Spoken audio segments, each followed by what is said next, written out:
This is the, let me just check that out. McLaren Senna GTR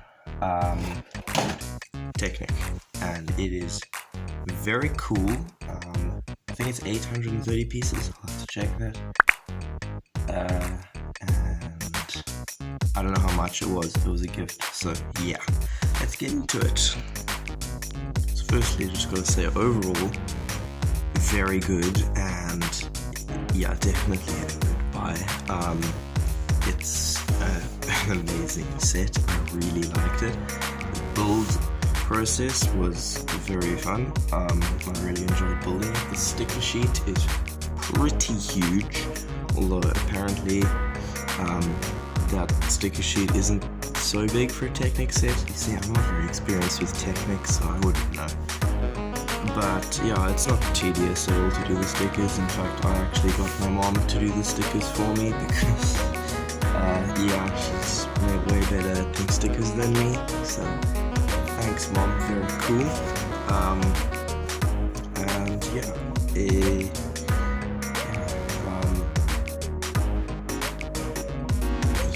starting at the front, I think this is very good. The top part over here, I have a few issues with.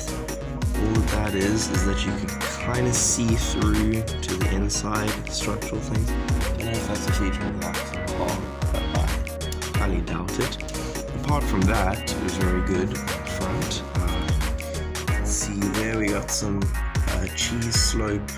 transparent cheese slope lights in there, and some white bars, which look very good. You can see they did very well with detail with the stickers here, here, and here. This is like literally stickers there that you can barely see. The front wheels have a turning, mechanism, just with this gear here on the top, which by the way can be easily removed if you want your display model to be a little streamlined. And then just goes into that over there.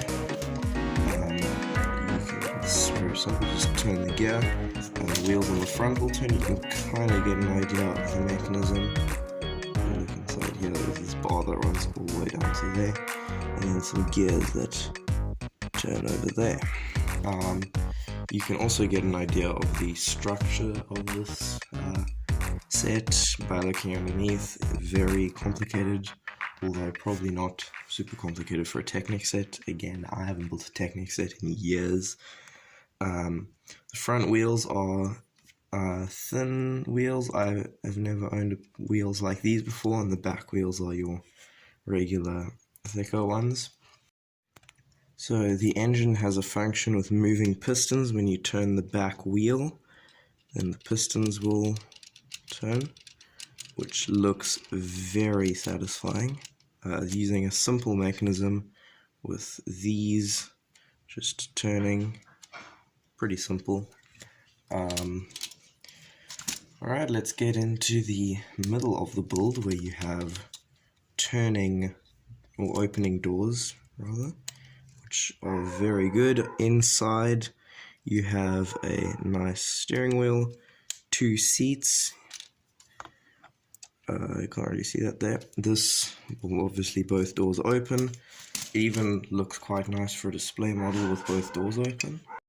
Moving on to the back of the car, it looks phenomenal, really good. The only problem is that this thing is meant to be like that, but it can easily be bumped around and will generally end up like that. But that's not too bad if, oh wait, these aren't connected properly.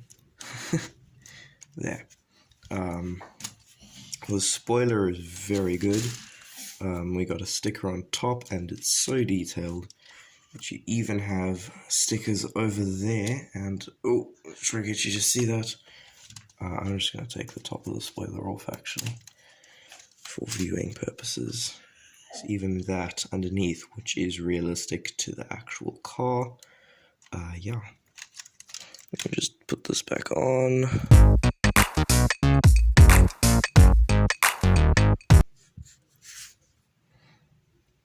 Okay. There is a surprising amount of Lego bricks on here. We first have some pieces on each side over here. We have on the front some slopes, some rounded slopes, which look really nice. Let me try to remember where more. Oh yeah, on the rear view mirrors on each side here are fully Lego bricks. And on the back over here also Lego panels.